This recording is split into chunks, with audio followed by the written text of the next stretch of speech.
saya akan menjelaskan mengenai profil usaha dan menu dari Danis.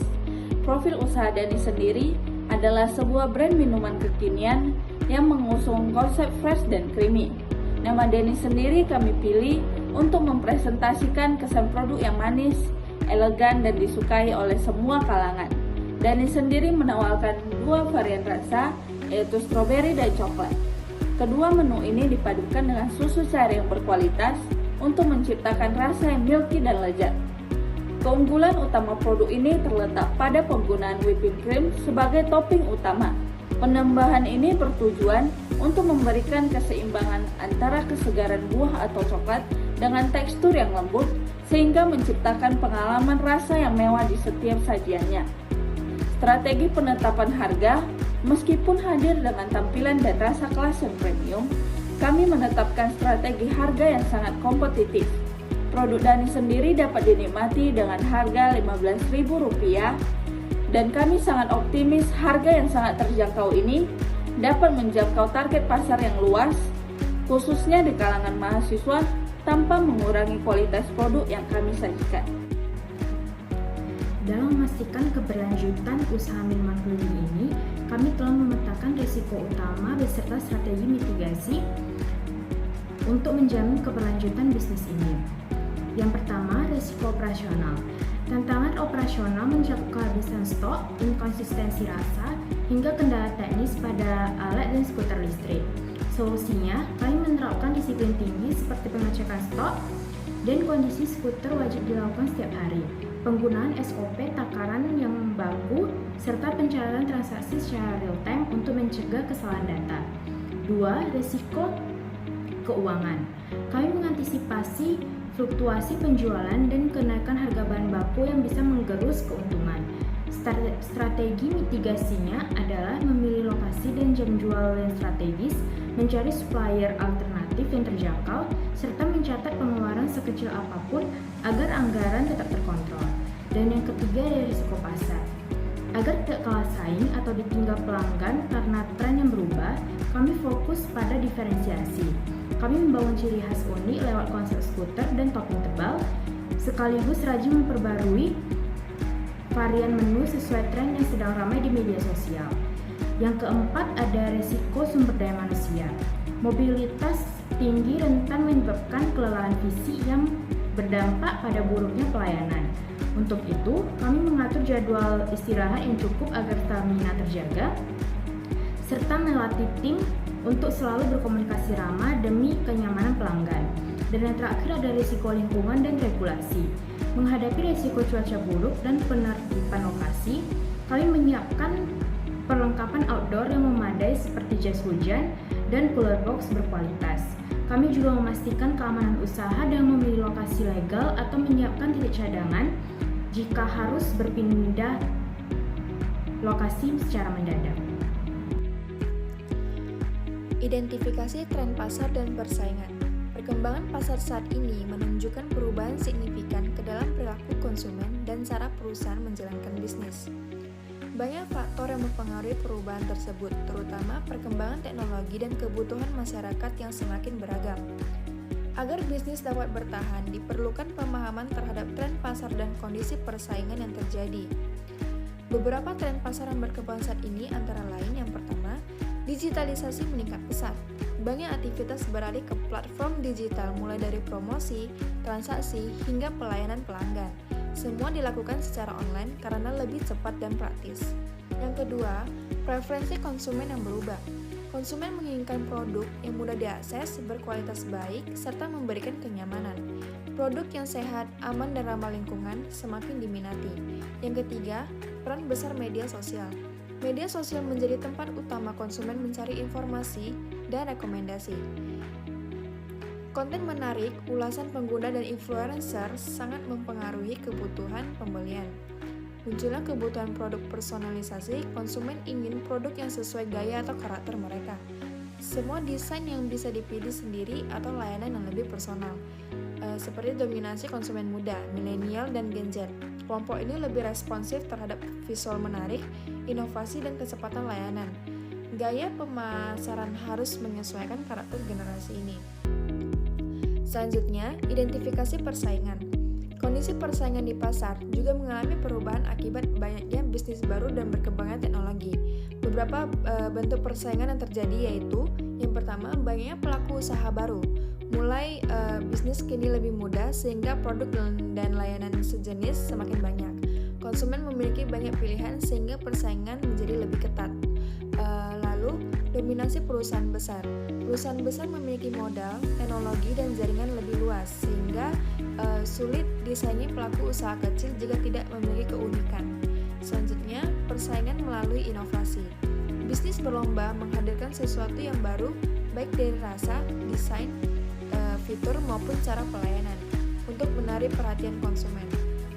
Dan yang keempat, pengaruh media sosial terhadap persaingan. Setiap bisnis bersaing membangun citra melalui konten, ulasan, dan interaksi dengan konsumen. Reputasi online sangat berpengaruh.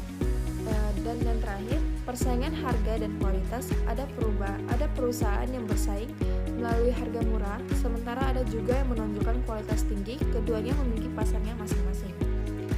Lalu, implikasi bagi pelaku usaha. Dengan melihat tren pasar dan kondisi persaingan tersebut, bisnis perlu melakukan beberapa langkah berikut. Yang pertama, memanfaatkan teknologi untuk memperluas jangkauan dan mempermudah transaksi. Yang kedua, memberikan pelayanan yang responsif dan ramah kepada konsumen. Yang ketiga, melakukan inovasi secara berkala agar tidak tertinggal. Yang keempat, membangun citra brand yang kuat melalui konten positif dan komunikasi yang baik. Dan yang terakhir, menetapkan strategi harga yang sesuai dengan target pasar. Pada analisis SWOT usaha minuman keliling terdapat 4 aspek utama, yaitu kekuatan, kelemahan, peluang, dan ancaman. Dari sisi kekuatan, usaha ini memiliki mobilitas tinggi sehingga mudah mencari lokasi ramai, biaya operasional relatif rendah, jam kerja fleksibel, serta interaksi langsung dengan konsumen yang membantu penyesuaian produk dan branding yang menarik. Namun, terdapat beberapa kelemahan, seperti keterbatasan kapasitas dan peralatan, ketergantungan pada cuaca, kelelahan fisik penjual, tidak adanya lokasi tetap, serta minimnya fasilitas pendukung. Untuk peluang usaha ini didukung oleh tingginya minat masyarakat terhadap minuman kekinian, pemanfaatan media sosial sebagai sarana promosi, kerjasama dengan event dan komunitas, peluang ekspansi usaha, serta dukungan pemerintah bagi UMKM.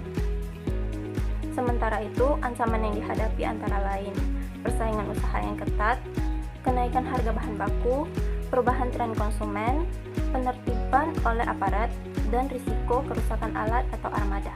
Saya akan menjelaskan beberapa strategi pemasaran serta target pemasaran dalam produk kami. Untuk strategi pemasaran kami sendiri, kami memiliki 2 pendekatan. Yang pertama itu ada strategi pemasaran secara offline dan strategi pemasaran secara online. Yang dimana strategi pemasaran secara offline ini kami memiliki beberapa cara, seperti yang pertama itu kami memilih rute yang tepat untuk berkeliling untuk menawarkan produk kami.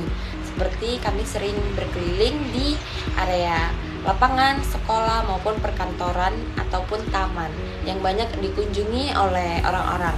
Nah, untuk yang kedua itu kami memiliki personal branding yang baik, yang dimana kami membuat produk kami semenarik mungkin dengan warna cerah seperti pastel, coklat, dan memiliki beberapa varian untuk topping seperti Oreo, Coco Crunch, dan meses. Nah, untuk harga sendiri kami memiliki variasi harga yang berbeda, seperti untuk ukuran small kami beri harga di harga Rp5.000.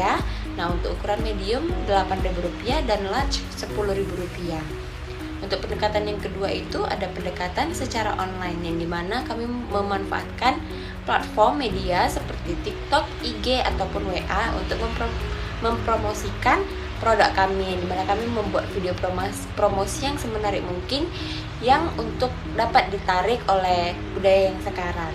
Nah, kami juga membuat grup yang dimana kami memberitahukan beberapa info mengenai promo kami, seperti beli 10 pieces mendapatkan diskon. Nah, di situ kami akan menginfokan beberapa menu dan diskon kami.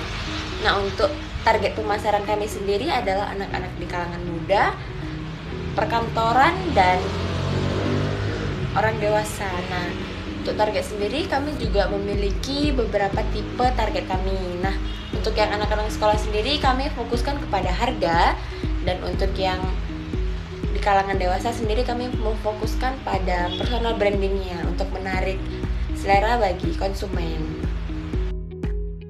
Selanjutnya, saya akan menjelaskan tentang perkiraan rasio keuangan saat 1 bulan beroperasi. Yang pertama, ada gross profit margin. Gross profit margin yang kami dapatkan sebesar 31%, yang dimana angka ini kami dapat dari total penjualan sebesar 6.120.000 dan laba kotor sebesar 1.872.000,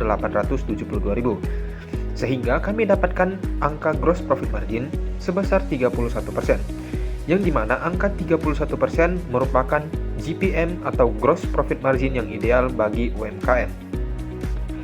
Yang kedua, ada net profit margin. Angka yang kami dapatkan sebesar 16%, yang dimana angka ini kami dapat dari laba bersih sebesar Rp952.000 dibagi dengan penjualan sebesar Rp6.120.000. Yang ketiga, ada return on equity. Angka yang kami dapatkan sebesar 5%, yang dimana angka ini kami dapat dari modal sebesar Rp17.500.000 menghasilkan laba bersih sebesar Rp952.000, sehingga return on equity kami dapat di angka 5%. Pada slide selanjutnya, kita lihat rasio keuangan berupa operating expense ratio, yang dimana angka yang kami dapatkan sebesar 15%, menunjukkan bahwa beban operasional sebesar Rp920.000 hanya memakan 15% dari total penjualan, yaitu sebesar Rp6.120.000. Artinya, kami berhasil menjaga biaya operasional tetap rendah tanpa mengorbankan aktivitas usaha. Selanjutnya, rasio keuangan adalah return on sales, yang dimana kami dapat angka sebesar 16%. Pada dasarnya, return on sales itu sejalan dengan net profit margin, yaitu sama-sama mengukur laba bersih terhadap penjualan, yang dimana laba bersih kami sebesar Rp952.000 dibagi dengan penjualan sebesar Rp6.120.000, sehingga return on sales yang kami dapatkan sebesar 16%. Dan yang terakhir ada payback period. Payback period yang kami dapatkan yaitu selama 18 bulan, yang dimana angka ini kami dapatkan dari total modal sebesar Rp17.500.000 dibagi dengan laba bersih sebesar Rp952.000. Maka total yang kami dapatkan sebesar 18 bulan atau 1,5 tahun. Kesimpulan yang kami dapatkan: pertama, potensi usaha ini cukup baik ke depan, didukung oleh rasio keuangan yang tergolong kategori baik. Kedua, persaingan tidak dapat dihindari, sehingga kami harus terus berinovasi untuk tetap bisa bersaing. Yang ketiga, resiko dapat ditekan melalui perencanaan yang matang dan akurat. Keempat, strategi. Kedepannya, strategi fokuskan pada peningkatan penjualan melalui ekspansi. Dan yang kelima, konsistensi selalu menjadi kunci utama kesuksesan suatu usaha. Dengan ini kita perlu terus bersabar dan stabil dalam usaha.